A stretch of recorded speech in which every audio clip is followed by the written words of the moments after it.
Hello and welcome to Teen Central. My name is Carrie. I'm here at the Mount Airy Branch Library, part of Carroll County Public Library. And today for Teen Central, I wanted to show you some of my favorite books that came out in 2020. I know because we've had limited browsing in the actual branch, you may not have gotten to see all of the books that came out this year, but there were just so many phenomenal YA books. So I have 20 that I'm going to show you here.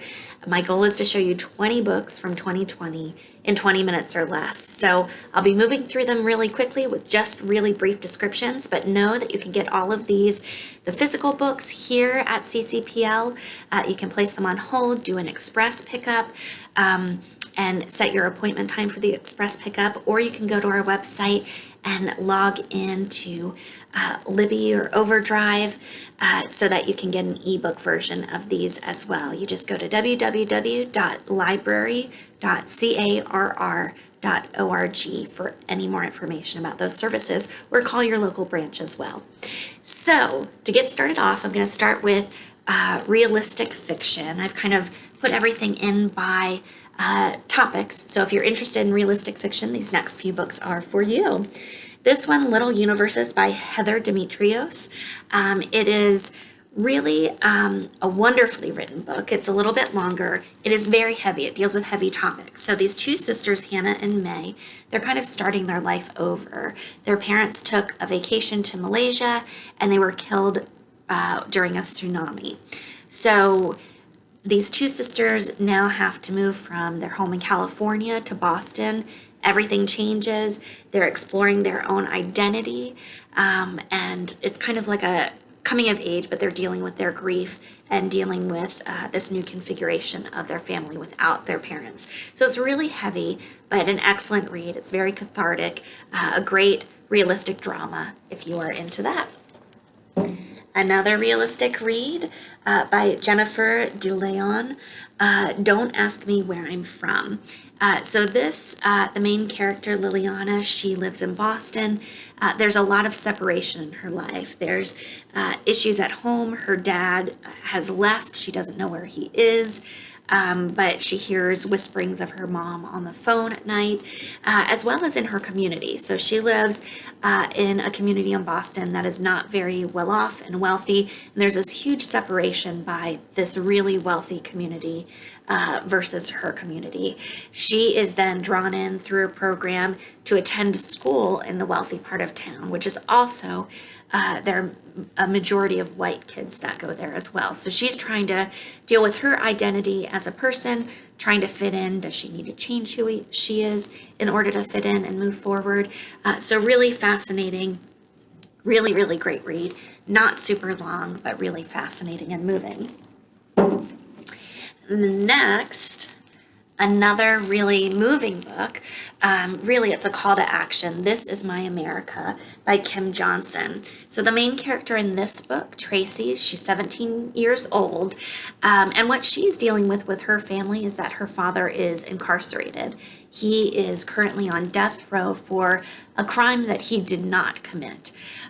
So Tracy has been contacting this legal organization that helps incarcerated people who have been accused of a crime they didn't commit, and she's been lobbying to get her dad free before he is actually sentenced to death.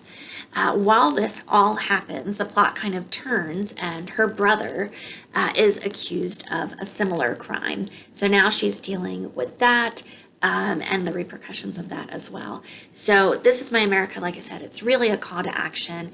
It's about standing up for injustices that you see and trying to work within the system that we have and also break down that system.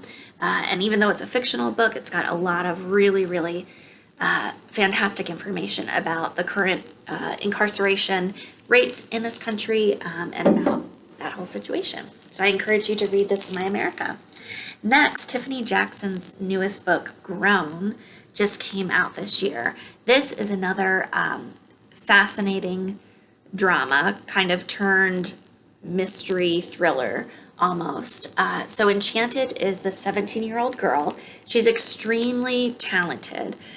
She's got this beautiful singing voice. She goes into this singing competition and is kind of picked out of this crowd and taken under the wing of a really famous pop star who is about 10, 12 years older than she is. She thinks this is fantastic. This is her dream. This is like her ticket to help herself and her family. But not everything is as great behind the curtain in Hollywood and behind the camera. So things become really, really troubling while she's on tour with this pop star. He's very controlling and manipulative, and instead of it being a nurturing, caring kind of relationship, it does become abusive. And then he shows up dead. And of course, Enchanted has been close to him this entire time, and so she's one of the suspects. So it's kind of, like I said, a mystery, thriller, drama, but really, really interesting and something that you don't read a lot about. So I highly encourage you to read this and all of Tiffany Jackson's amazing YA books. So next, Furia. This is about another kid who is trying to better themselves through their dream. It's a new YA book by Shamili Syed Mendez, this is just so fantastically written. I fell in love with this book and this author, and this is her first YA book, so I hope that there's a lot more to come. So in Furia, it takes place in Argentina. So our main character, she is Camila, and she is athletic. She plays football, what we call soccer, and has really, really been excelling. She is given this opportunity to get out of kind of this bad family situation because of her talent and to travel and to better herself. But she's also torn because she has a boyfriend at home who has really been like supportive of her, the love of her life, and she feels like she's torn between these two loves. And what is she supposed to do? Her possible future career or her possible boyfriend. So there's a lot going on here. It's very, very relatable and just fantastic. And you really learn a lot about that area of the world and about soccer, and just fantastic. Oh, the next one, all these realistic dramas. I love these YA books. So Mindy McGinnis, another fantastic, fantastic author. Be Not Far From Me. This one is much shorter. It's actually a really, really quick read. So it'd be like great if you love survival books, because the main character in this, Ashley, she feels much more comfortable in nature, hiking among the trees. She's just out all the time. She has a not great family situation, so that's kind of her respite, is to go out to nature. She's really knows everything, has all these survival skills. So her and her friends go out into the woods one night to party, and they're having a great time. She stumbles upon her boyfriend cheating on her, and drama ensues, of course. She's heartbroken, angry. It's the middle of the night. It's pitch black. She stomps off into the forest, and she realizes like she has this fall, and she wakes up in the morning and she realizes that she is lost in the woods, basically. She's far from camp. She does have all these survival skills, but she's completely like out in the middle of nowhere. It takes place in Tennessee, kind of close to the Appalachian Trail, which we know about here. So it's just really, really fantastic if you love survival stories. So like I said, there's a lot of drama, but really it focuses around this nature survival story. It's awesome and a quick read. Now on to historical fiction. So these first couple are tie-in with realistic fiction. They're just historical, take place in other times. This first one, Rebel Spy by Veronica Rossi, super fantastic. It takes place during the American Revolution. And what I love about it is, even though it's fiction, there's a lot of fact tied into it. So at that time during the American Revolution, there were a lot of spies. Some of them were women, And this particular character is just fascinating. So the character Franny, she's living on Grand Bahama Island when this starts out. That's where she's from. She doesn't have the greatest life. And when a ship comes and wrecks on the shores, she takes on the identity of one of the women who died in that shipwreck. So there was a girl about the same age, a teenager. She takes on her identity, Emmeline Coates. She leaves her island in the Bahamas and is sent back to New York City under this assumed identity of Emmeline. So she lives in New York City. It's right around 1776 when the American Revolution is starting. And she gets involved with all of this society in New York City that she is unaccustomed to, but she becomes a spy, basically, and starts helping George Washington with his efforts to overthrow the British government. Fascinating, wonderful. Like I said, there's a lot of fact woven into this as well. Another historical fiction. This one, They Went Left by Monica Hess. It's about World War II, which is a subject that is written about a lot, not just in YA literature, but in children's literature and adult literature. What I liked about this one is that it kind of takes place just after the war, after liberation, and what happens after the Holocaust. It's not something, usually books are written about the beginning when it's just starting out or right in the throes of this really tragic war. This one kind of follows up with what happened after. So our main character, Sophia, she has been liberated from a camp. She is Jewish. So she is now trying to rebuild her life, but also trying to find her brother Abek, who, when they were first separated, when they were first taken to these camps, she promised her brother that she would find him again. So it kind of sends her all over to these places in Germany and in Poland. She finds all of these other survivors who are also dealing with similar things, trying to recover, trying to rebuild their lives, and trying to find their loved ones. And it's really just beautifully written. If you haven't read Monica Hess's other books, like The Girl in the Blue Coat, I mean, they're just fantastic. So I highly encourage you to read They Went Left if historical fiction's your thing. This one is fascinating on many levels. I kind of put it between historical fiction and what we'll get into next with fantasy. So My Calamity Jane, it's written by 3 authors. These 3 authors have written together before. They're really fantastic collaborators. Cynthia Hand, Brody Ashton, and Jody Meadows.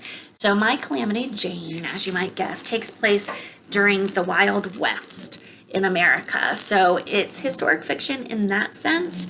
However, Calamity Jane and some of the other characters in this are fighting Garou, which is another word for werewolves. So it's like an alternate history. It's a lot of fun, action-packed, almost reads like a movie. It's told kind of like a tall tale, so there's kind of like this narrator voice that tells this tale as you might hear it in the Old West. So basically, like I said, it's fantasy. There's this character, Calamity Jane. There's Frank the Pistol Prince. There's Annie Oakley, who you may have heard of. And the U.S. government has just hired Wild Bill Hickok to hunt these werewolves, these Garou. So this is what this book is all about. It's longer. Like I said, it reads like a movie. It's really well narrated. Just a lot of fun, if that's your cup of tea. Which moves us into fantasy. This one, Girls Save the World, in this one, how can you not love that title? It's by Ash Parsons. And this is really like fantasy horror. It is a zombie book. It's a gory, fun, action-packed adventure zombie book. There are 3 main characters in this. They love this zombie show that's on TV, and in their small town there is going to be a zombie con. So like Comic-Con, it's all zombie oriented, fans that are going to be there, and TV producers and actors and panels and all sorts of cool stuff. So they're planning on going to this, except at ZombieCon an actual zombie apocalypse breaks out in their small town. So it's fast, it's fun, it's funny, it is gory, because it's about zombies. So if that's your thing, then definitely get Girls Save the World in this one. Just fantastic fun read. On to more fantasy, When We Were Magic by Sarah Gailey. This is like a girl gang of witches, which I just love. So one of the main characters, Alexis, she accidentally does some magic on prom night that inadvertently kills a boy. So she needs to fix her mistake, but she needs some of her other best friends, who are also witches, to help her. They all have these kind of spells and these strengths, and they all have different personalities and different strengths. So they come together to try to right this wrong, this accidental killing. But they keep failing, and each of their attempts has really major consequences. So it's about trying to fix all of these wrongs that keep happening. Just a fun fantasy adventure if you like witches and conjuring, and it's just a lot of fun. So fantastic fantasy. Moving on, got to speed up if we're going to do this in under 20 minutes. Cinderella is Dead by Kaylin Byron. So another fantasy, as you might guess, it's based on the Cinderella story, but it is what happens with the ever after, this happily ever after. Does it really exist? This book would say absolutely not. So this book takes place 200 years after Cinderella, and this whole kind of reimagined fairy tale, this whole mythical place has become really patriarchal. And every year, all these young teenage girls are kind of hoarded into this ballroom. They're supposed to dress up, and their suitors, or the men, basically pick from these teenage girls who is going to be their wife. And obviously the girls are extremely oppressed. It's really set up this terrible system until the main character in this, Sophia, kind of fights back and finds some other people to fight back as well. Really fascinating, kind of twisted fairy tale, dark and fun. And then this one is another fantasy, A Song Below Water by Bethany C. Morrow. Fantastic. This is another quicker read if you like shorter books or you're just kind of in between, you want to fill your time. This one is like an alternate Portland, Oregon. So it's kind of like a magical version of that. There are two sisters, Tavia, who uses ASL because she doesn't want to reveal that she is a siren, a singing mermaid who has this enchanting voice, and her sister Effie, who also has plenty of monsters of her own to fight, literally. So it's this alternating back and forth between the voice of these two sisters who are dealing with a situation that comes up in this alternate kind of magical place. So it's about justice, it's about having your voice heard, it's about people seeing you who for you are. Just fantastic. And like I said, it's a quick read, really, really well done, gotten tons of great reviews, including this one. So if you like that sort of fantasy, definitely read A Song Below Water. On to kind of sci-fi fantasy. This one, All These Monsters by Amy Tintera, is more of a classic world-building mythology, sci-fi, dystopian adventure sort of thing. So Clara, the main character in this, she has an abusive father. The world is being attacked by something called scrabs. And they're like these earth-dwelling monsters. So she is given the chance to get out of this terrible life that she has by joining an international fight squad to defeat the scrabs. It's a little bit longer, like a lot of science fiction is, because there is a lot of world building going on. But it was a really quick-moving plot. It was kind of like Pet, which is another book that came out last year that I really love, that I talked to you guys about. But it was a little bit more sci-fi and, like I said, dystopian adventure. So just a really, really fun, scary, awesome sci-fi book. All these monsters. A Song of Wraiths and Ruins is another fantasy sci-fi book. Again, a little bit longer read. So if you really want to get into a whole new world, I highly encourage you to read this one. It's really just a fantastic book that was built around some Northwest African mythology. It's really fascinating and wonderful. So one of the main characters, Karina, is the crown princess of this place called Ziran. Malik is a refugee from the mountain territories that have been oppressed by the Zirani occupation. There is a lot of action in it. It's again a fast-moving plot with all these amazing characters, and there's some romance in it. So A Song of Wraiths and Ruins, I highly recommend. It's by Roseanne A. Brown. Now the next one, I don't always review books that are sequels or in trilogies or anything like that, because I always encourage you to read the first book. This one, The Life Below by Alexandra Monnier. It is the sequel to the kind of space adventure story, The Final Six. So if you're interested, definitely read the final 6 earlier before you read this one. But it's just so good. I didn't want to leave it out, and it came out this year. It's really fast-paced. It's almost like it goes into horror book writing territory. It reminds me of like horror space film sort of storylines. They're teenage astronauts. They're making their way to colonize Jupiter's moon Europa. But like I said, it's scary. It takes place in space. It's like a true sci-fi. It's a little bit shorter because it is part of this series with the final 6. So check that out. And then moving into romance. This Train is Being Held is by Esme Williams. So this is really just a heartfelt story. It's a little bit shorter. It kind of feels to me like just a lighter read.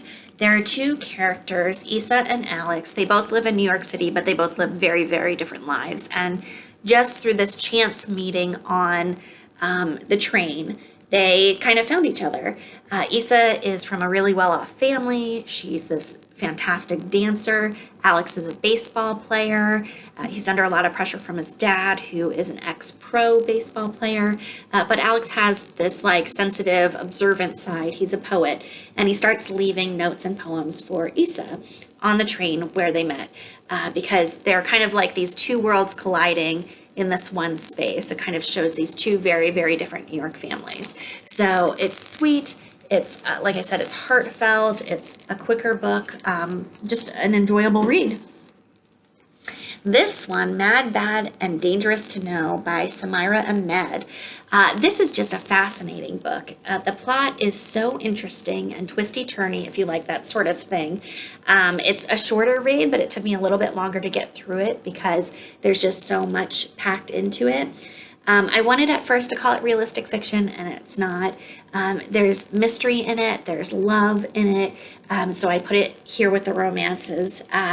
And there's art history and travel. So the main character, she is Kayam, and she is going on a holiday to Paris with her parents. She's not really enjoying it because she has this issue with her ex-boyfriend that she just broke up with. And back in Chicago, and she's just trying to deal with that. So she's not really enjoying Paris at all. But it is the city of love. It is has this great history and art that she's fascinated with. So there is some alternate back and forth between her and this kind of mysterious woman, Layla, who is the subject of this 19th century painting that's in Paris. So there's just a lot of really great, interesting information. Twisty-turny sort of book. Next, The Gravity of Us by Phil Stamper. This, again, is like kind of just a fun read. Not that there aren't serious topics in it by any stretch of the imagination, but just a really sweet, realistic fantasy. Cal is this high schooler. He's built a life in Brooklyn, and he has his friends, he has social media, he has this whole career that he's going toward. But his dad is hopefully going to be an astronaut with NASA. But part of this deal is that the whole family needs to move to Texas, and that there's going to be a reality show made around these people who are basically like contestants for the next astronaut spot. So Cal's life is totally upended. He's out of his element. He's trying to figure out how to be with like all this media around him for this reality show, and he begins to fall in love with one of the other hopeful astronauts' kids. So just really relatable and fantastic. The Gravity of Us. So again, E Lockhart. This is the last book that I'm going to highlight for you guys. This is book number 20. E Lockhart is an amazing YA author. Definitely check out her other books. This is a little bit different, I think, from her other books that she's written. Adelaide is the main character in this. She's recently broken up with her boyfriend, and she's also kind of dealing with this larger family issue with her brother, who is addicted to opioids. So there are some serious elements in this, but what I find really interesting about this, the whole premise of this book, at the beginning of the book, Adelaide meets up with this other character, Jack. Jack has kind of been in the back of her mind because in the past he wrote a poem about her, and it kind of made her have mixed feelings about him. But all of the subsequent chapters after that are kind of alternative storylines for what could happen between Adelaide and Jack. So it's a little bit like Groundhog Day, but things keep changing up. Like, do they get together? Do they not get together? Is this how their relationship goes? Is there a relationship? So it's not just a straightforward story. It's kind of all these alternate storylines that you go through for possible relationship possibilities. So fantastic, fun, shorter read. Again by E Lockhart. So those were 20 of some of my very favorite books from 2020. It's not all of them. There have been so many great YA books to come out this year, and I highly encourage you to check out, like I said, on our website. You can look for new releases, either through audiobooks or the physical books that you can pick up here at the library as well. And I hope you have fun reading, enjoy kind of your winter break, take some time for yourself, and let me know if you have any questions or comments, or give your local branch a call if you need some good recommendations for what to read next. Thank you, and stay safe.